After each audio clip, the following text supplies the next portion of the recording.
what made you want to kind of take the chance of doing it this way, as opposed to just doing it on cable news or the usual way? Well, when COVID hit, I had to make decisions about, do you go with the crowd or do you look at the data yourself and cut against the grain? And I chose to do the latter. I faced huge blowback for doing that from the bureaucracy, from elites, from the media.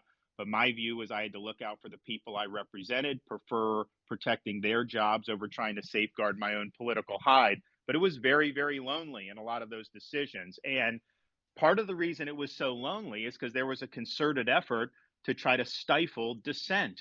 There was an official narrative about lockdowns, about closing schools, about forced masking, about all these different things that we had to navigate during COVID. And it was an orthodoxy being enforced by the major tech platforms in conjunction with the federal government.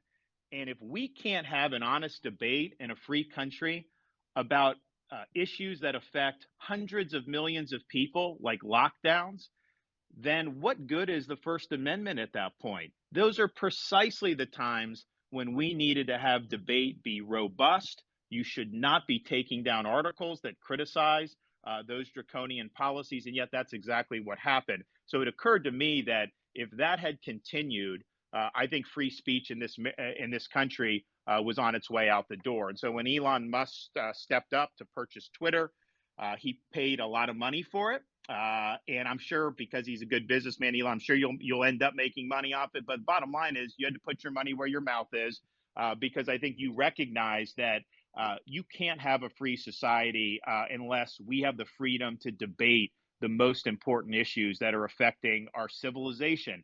That did not happen during COVID. The truth was censored repeatedly.